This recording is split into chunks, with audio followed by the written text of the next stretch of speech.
السلام علیکم خواتین و حضرات. آج ہم آپ کے لیے میر تقی میر کی جس غزل کا انتخاب لے کر آئے ہیں اس میں ہم نے 3 شعر شامل کیے ہیں.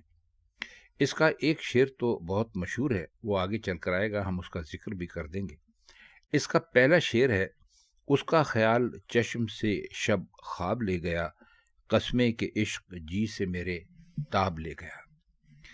اگر مشکل الفاظ کو دیکھیں تو اس میں چشم ایک لفظ ہے جسے مطلب ہوتا ہے آنکھ.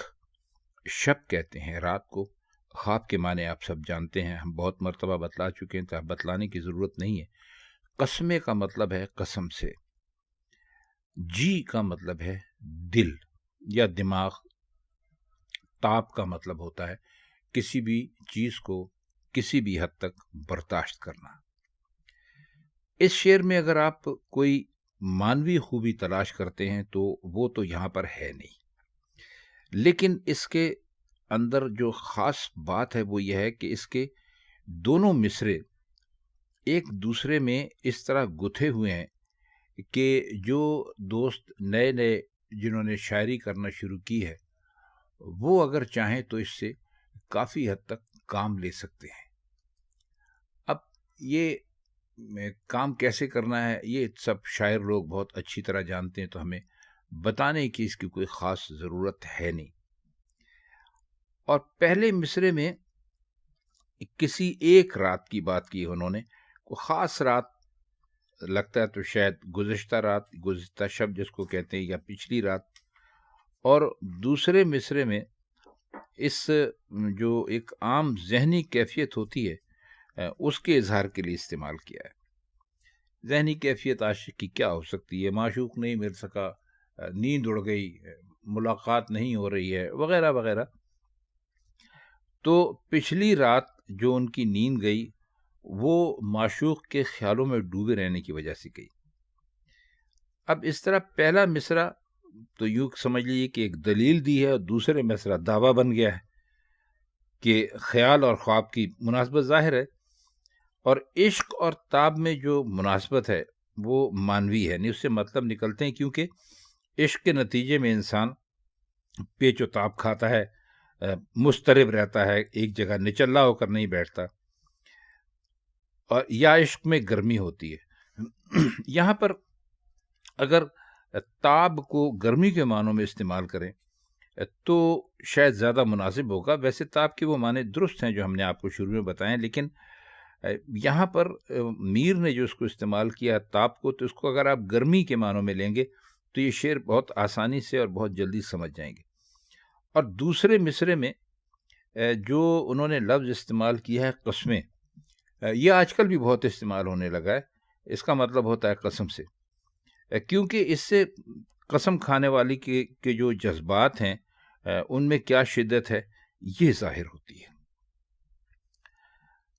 دوسرا شعر ہے جس کے بارے میں ہم نے آپ سے ابھی کہا تھا کہ کافی مشہور شعر ہے: کن نیندوں اب تو سوتی ہے اے چشمے گریہ ناک، مژگاں تو کھول شہر کو سیلاب لے گیا. چشم کا مطلب ابھی آپ کو بتایا جا چکا ہے. گریہ ناک کا مطلب ہے وہ جو آنسو بہاتی رہے. چشمی گریہ ناک کا مطلب ہے آنسو بہانے والی آنکھ. مژگاں، مژا کا مطلب ہوتا ہے پلک، اور مژگاں اس کی جمع ہے، اور اس میں کوئی لفظ نہیں ہے. سیلاب سے آپ سب واقف ہے تو ہم اس کے مطلب کیا کریں. یہ شعر کیفیت میں بھی اور اپنے معنی میں بھی بہت خوب ہے.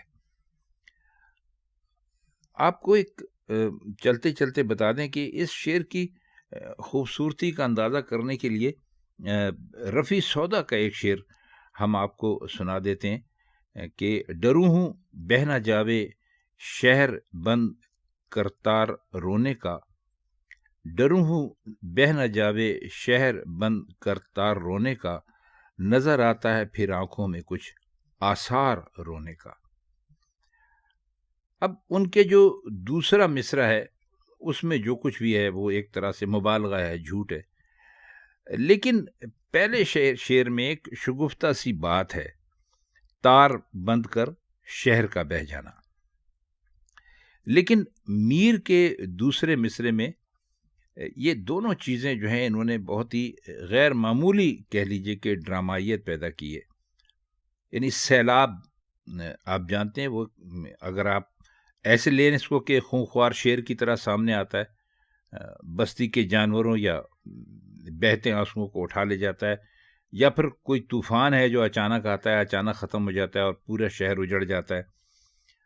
اور پھر یہ کہ یہ بھی فرمایا کہ آنکھیں آنسوؤں سے بوجھل ہیں، یعنی ان پر اتنے آنسو گرے ہوئے ہیں، پڑے ہوئے ہیں کہ وہ کھل نہیں سکتی، تو بے خبر بھی ظاہر کیا ہے.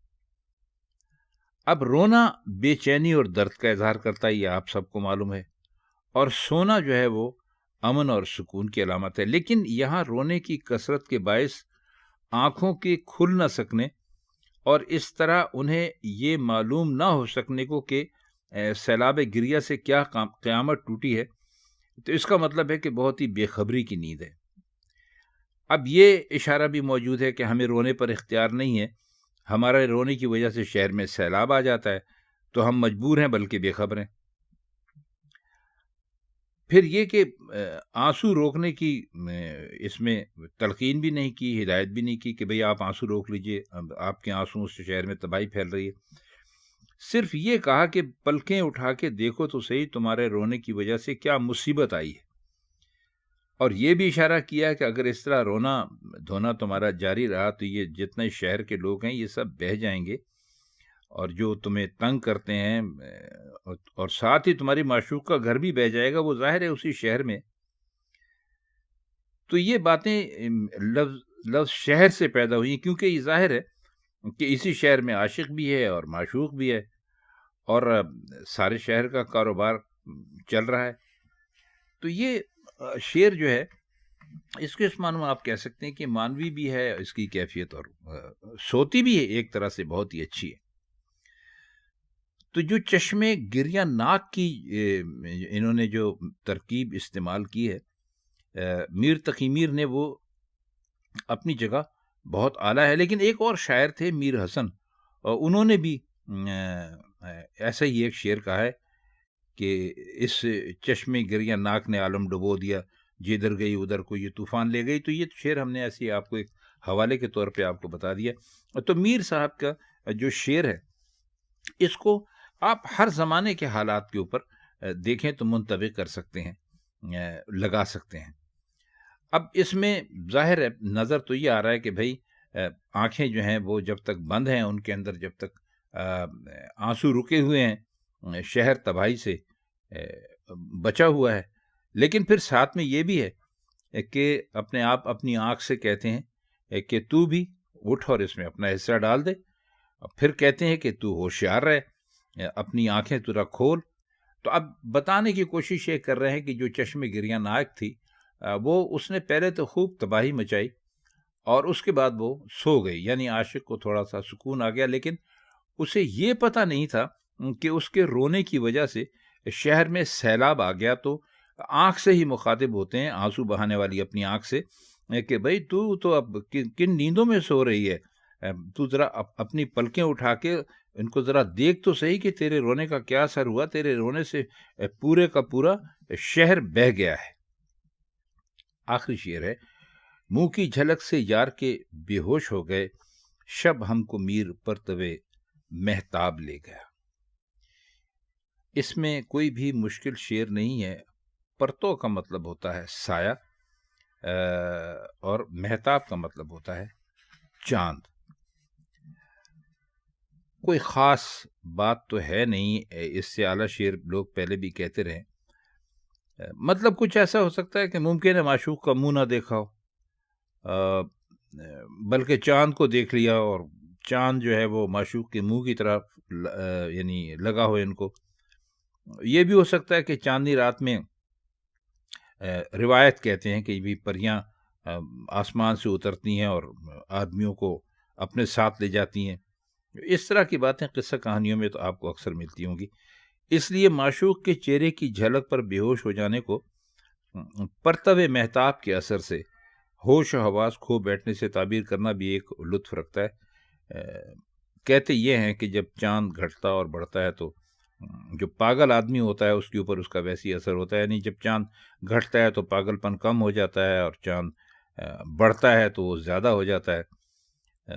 تو یہ بات اس سے ثابت ہوتا ہے کہ یہ پرانے لوگوں کو یہ بات پتہ تھی۔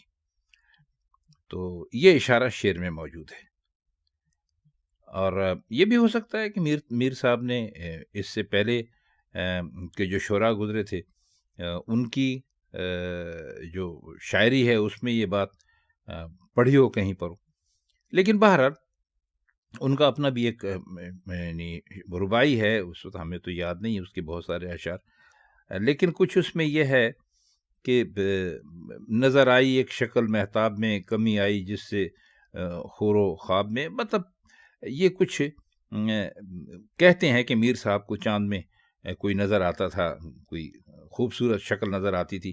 یہ بہرحال ایک الگ قصہ ہے جو ہم آپ کی خدمت میں پھر کبھی پیش کریں گے۔ تو آج کے لیے بس اتنا ہی، اب آپ سے چاہتے ہیں اجازت۔ اللہ حافظ۔